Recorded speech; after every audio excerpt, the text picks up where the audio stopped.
Right, good day everybody from the full bucket list. We're now entering what they call SALT outside of Sutherland, and SALT is abbreviated for South African Large Telescope. It's cost around 225 Rand thereabouts for 2 adults. So yeah, let's go check this out. Okay, so we're at the gate. It takes us to reception and yeah, visitors and hostel, obviously, for those that work here. There's a variety of countries involved here with these telescopes worldwide. We obviously reside here. Visitor Centre, and we're at the National Research Foundation, South African Astronomical Observatory. Alright, this is where we're at, SALT, South African Large Telescope.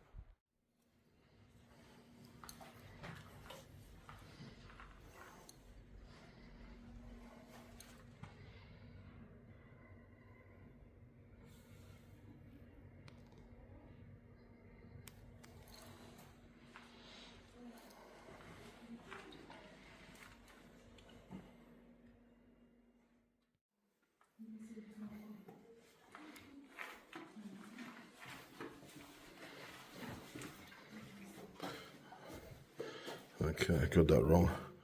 I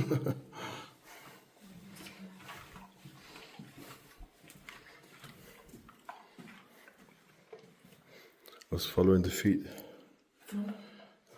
There's some fossils.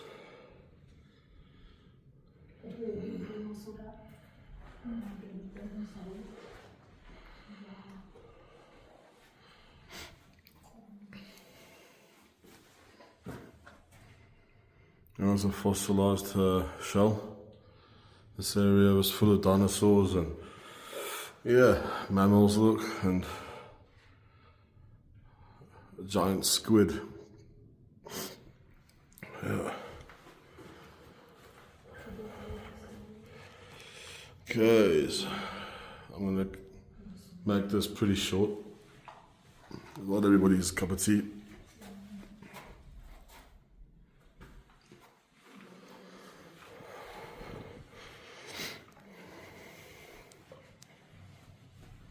Okay, there's obviously some kind of meteorite of sorts.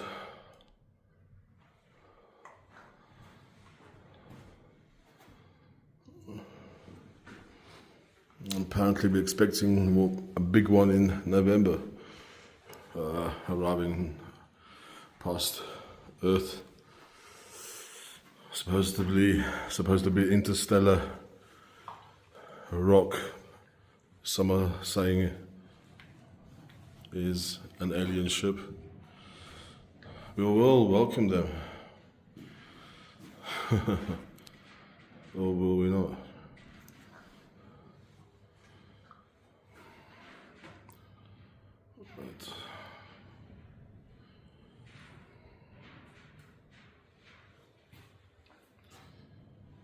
Right, this is the area of SALT. All these dishes stacked around. So this is a global thing, not just national. Right.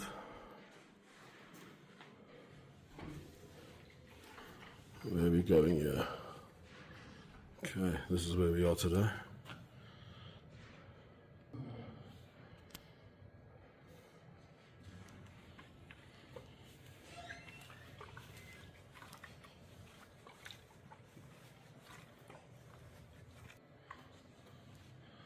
We're going to be going inside here shortly.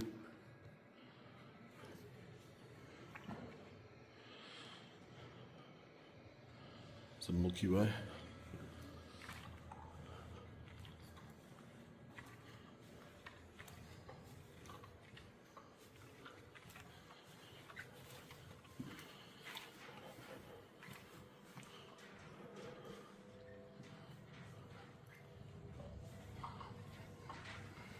This is the huge telescope we're going inside.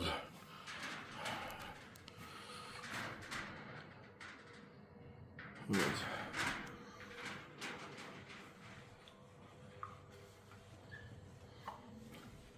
Yeah, this is where the fossils and skulls and so on are found. There's a jawbone.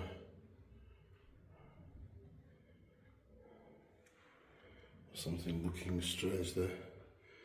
Was it a bear? It's a big tooth. A whale eater. It eats whales, this shark. That's big. Right.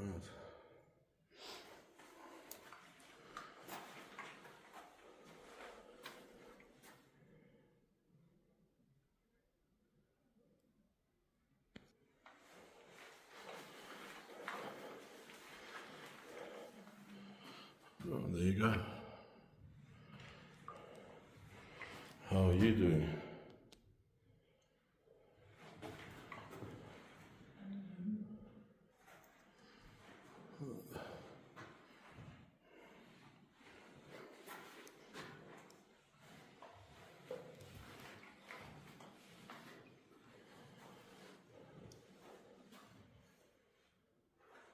Oh, this is how the world formed.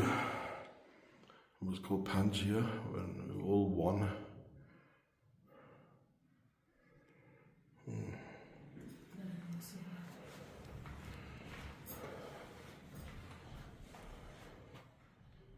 Oh, there's something all mixed up. Right, we're going to leave this here until we enter the tour. Stay tuned and thanks for watching, guys. Full Bucket List YouTube channel. But this telescope is actually the Twin telescope, the one which is based in Texas, in the northern hemisphere. The one in Texas was built in 1994, that is called the Hubble-Evelyn telescope. And so it was built, or the actual telescope was built in the year 2000. It's exactly the same, it's twin telescopes, just in opposite hemispheres. But this telescope consists out of about 91 primary mirrors. That means one individual mirror is 1 meters, and the 91 in that segment makes it 11 meters in diameters.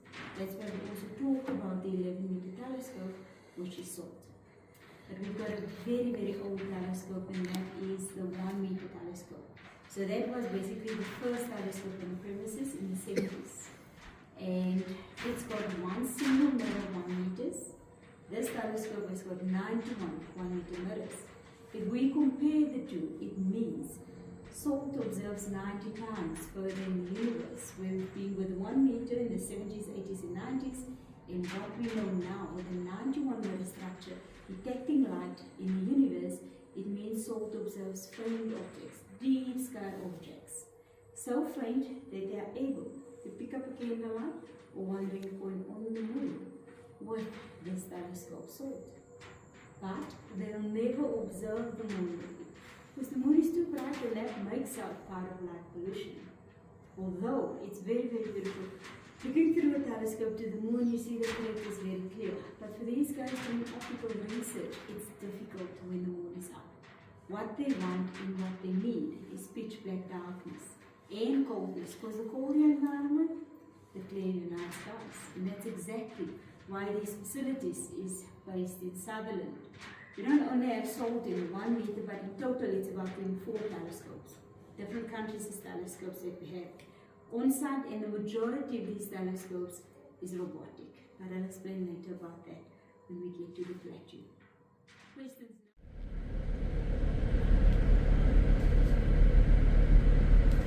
Right, so we're following the tour guide. We've done the presentation videos, etc. And now we're off to the actual large telescope above us. Okay, so here we go. Look at this. Wow. Beautiful. Careful falling ice. Ice and snow, not today. Oh, it's terribly cold and windy. Right, we're going to enter now. Here we go. Right.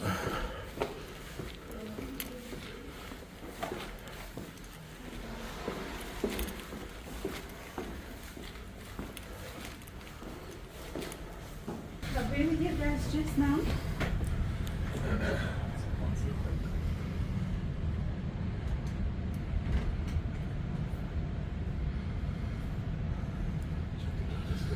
So we're at the coldest town in South Africa and the coldest and largest telescope. Right.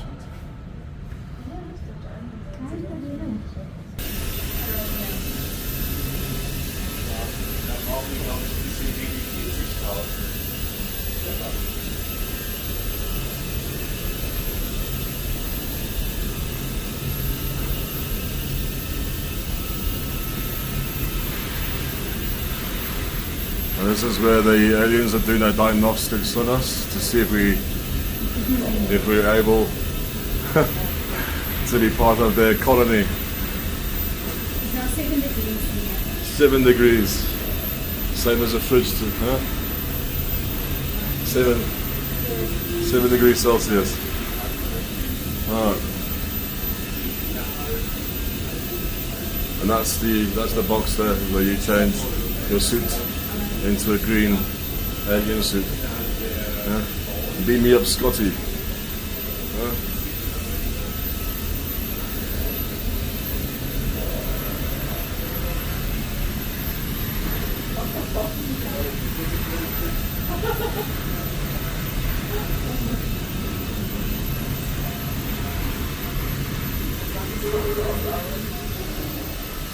Only that white section in the dome which opens. So that white section is the opening. That section should always be accurate upon that huge black equipment because that is the tracker.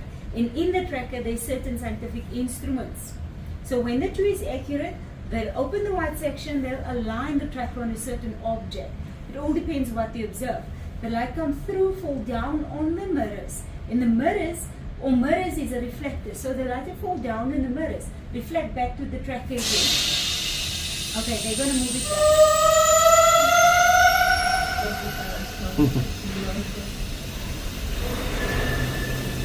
Nice sound effects.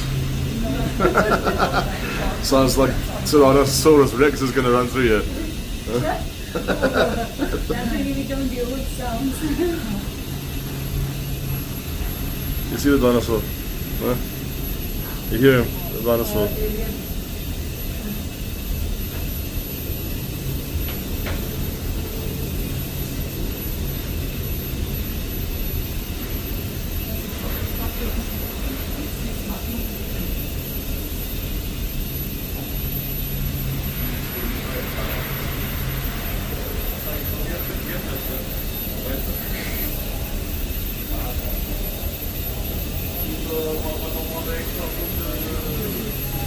How many mirrors? 90? 91.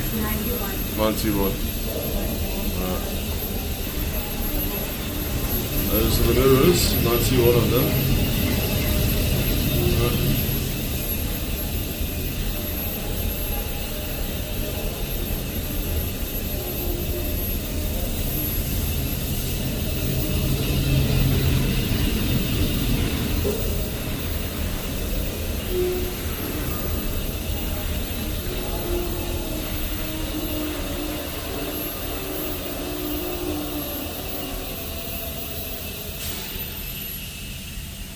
Okay, so the light that reflects back to the tracker goes into scientific instruments.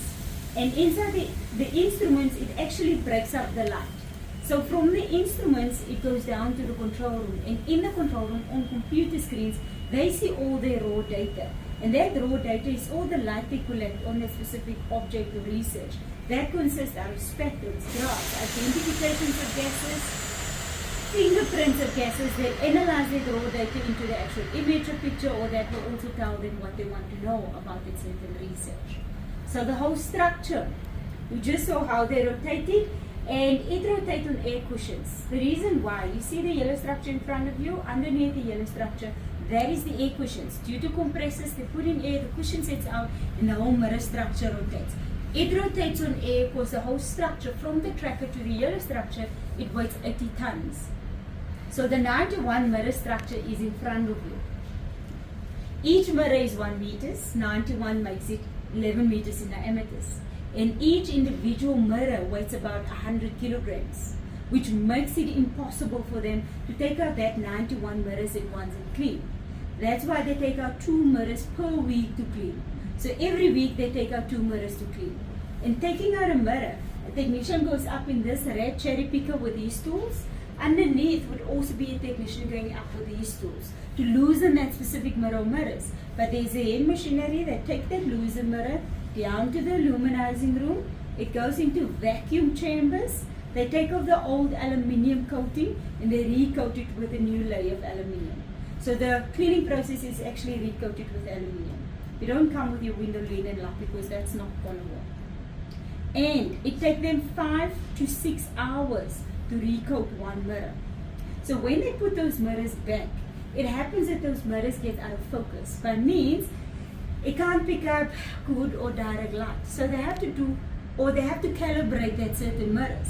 In doing that, they'll move the mirror structure together with the white section facing the tower. Outside, next to the telescope, you guys saw a long tower. That's the mirror alignment tower. In the tower, there's a laser beam pointing down on the individual mirrors, detecting which mirrors is out of focus. And from the control room downstairs, they calibrate that certain mirror or mirrors to be in line with all the other mirrors to capture direct and accurate light. You guys also feel the temperature is different from outside. Definitely. On the telescope floor, it's always a cold temperature. It can be day, night, summer or winter. And the reason for that is for condensation as well as expansion on the mirrors. We don't want that because they can cause quite a bit of problems.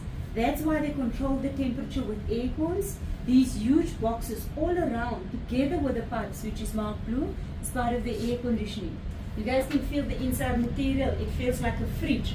That's also to minimize heat waves from outside. So the temperature we feel during the day is the predicted temperature of the evening. But this temperature here, right now, is not a set temperature. Because later during the day, the later it gets, the colder it gets on this floor. Because currently our evening temperatures in Sutherland still drops heavily. So by 6, 7 o'clock when you come in here, it'll be more or less the same as outside. And the forecast temperature for tonight is 3 degrees. So by then you'll get like 3 degrees, much colder than now. Now it's 7 degrees. And then, so when they open that white section, then the outside temperature doesn't clash with the inside, because during the day they keep it a normal night temperature. Acclimatization. Yeah. One question, from which company are the mirrors? Pardon? From which company are the mirrors? Oh, the mirrors were originally made in Russia. And from Russia it went to America for the aluminium alignment. And from America to Cape Town, to South Africa, Cape Town. And from Cape Town to Sutherland. But they started to build the telescope in the year 2000, 2005. They completed. But before they brought up the mirrors from Cape Town to Sutherland, between 2000 and 2005, they had to tar the road. From town till the gate of the observatory, it wasn't tarred. So during those years, 5 years, while they were building the telescope, they also had to tar the road before they brought up the mirrors to Sutherland. So it was quite a time and it was epic. But it was made in Russia.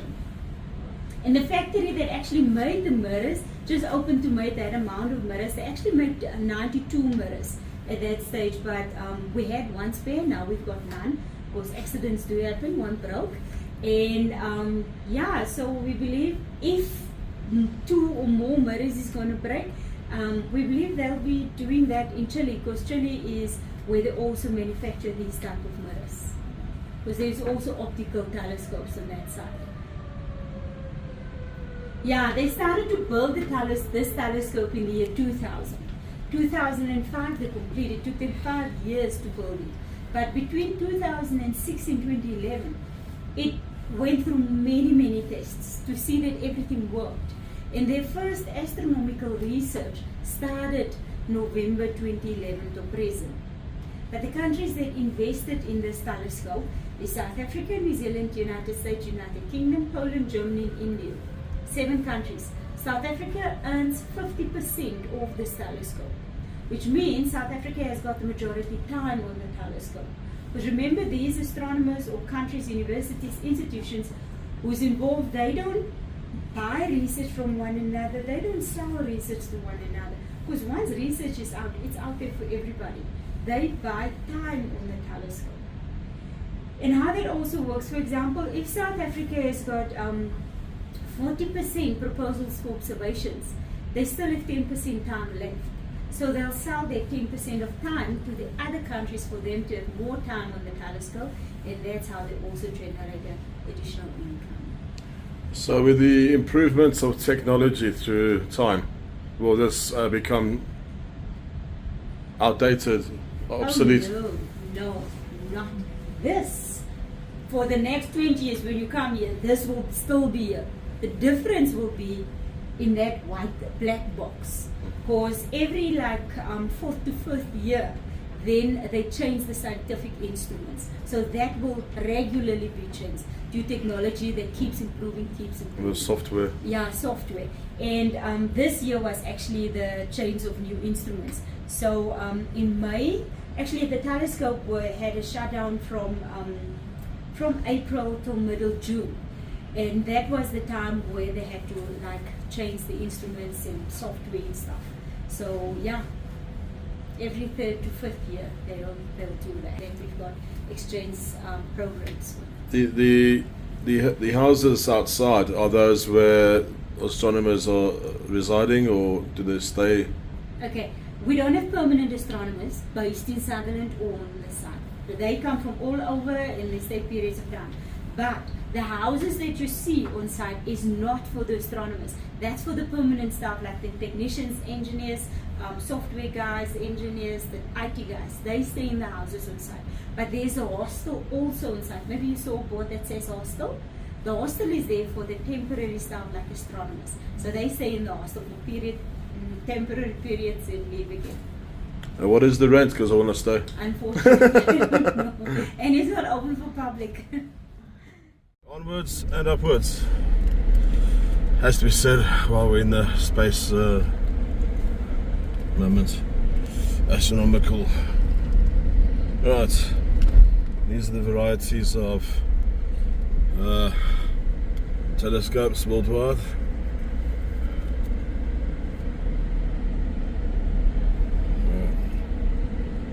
Just following the guide slowly. Clear skies tonight, ideal for stargazing.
Sure.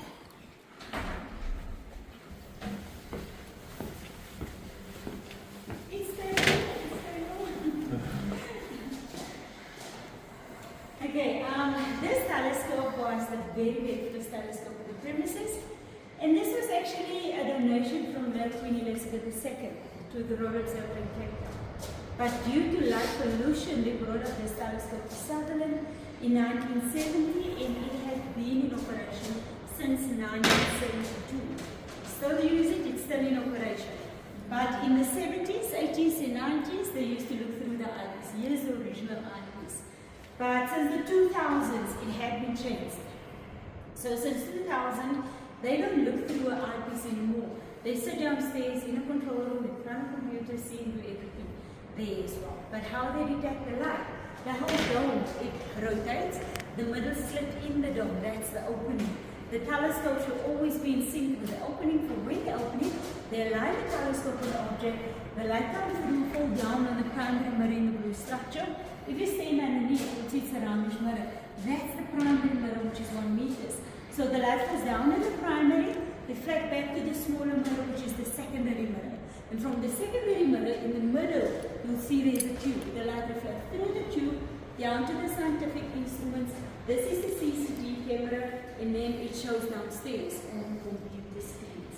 So that's what we do in the telescope.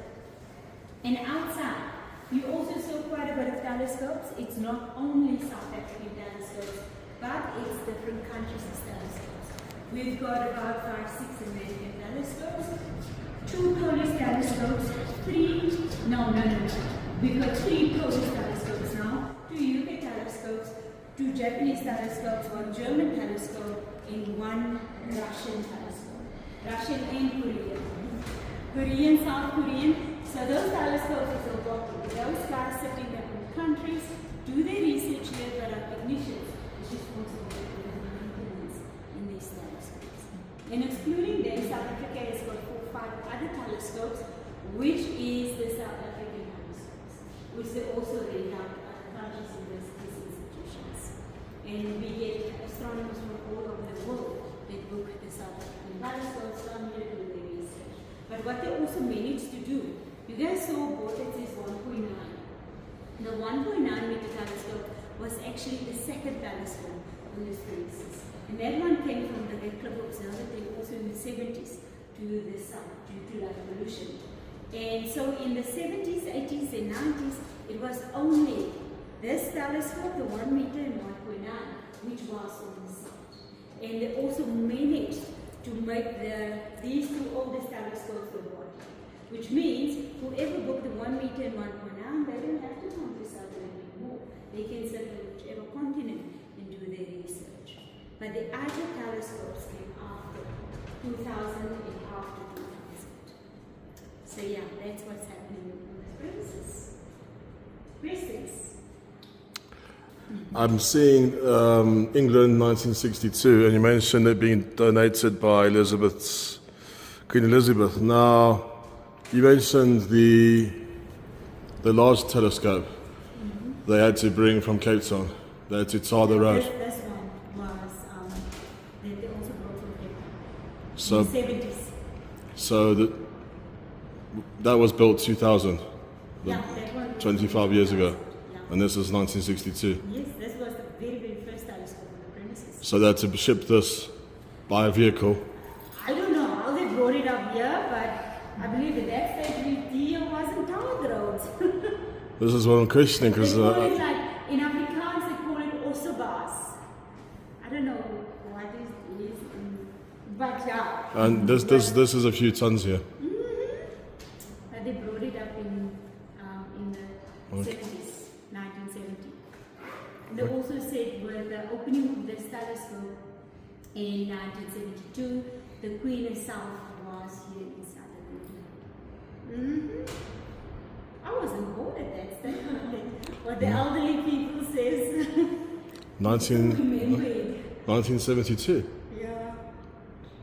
I wasn't aware of that. I thought she came once to Africa, where she became queen when her father died in Kenya.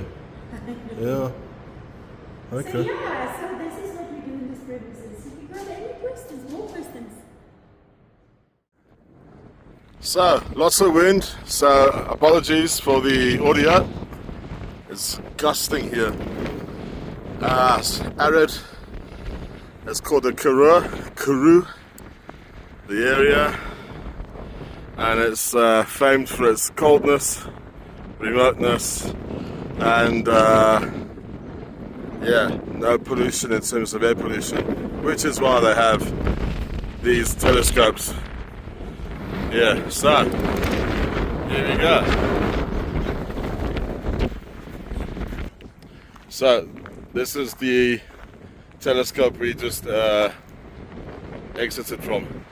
This is the oldest, and of course the newest we filmed beforehand.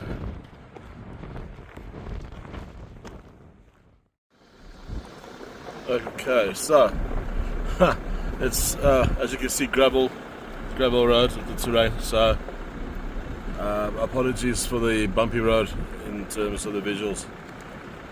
Just doing a quick drive about. Some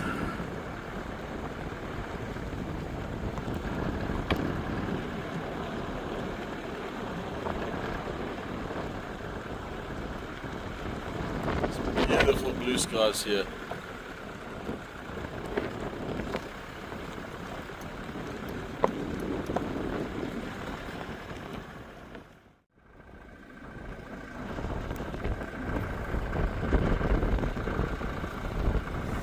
Let's get a picture of this big bad boy. Okay, let's commence our drive about. Just a reminder that you're watching Full Bucket List YouTube channel. We greatly appreciate your comments and those that like. And indeed press the like button. It helps us tremendously. It's all about the algorithm, like, shares, subscribes, etc. It's all free. I do all the legwork for your entertainment.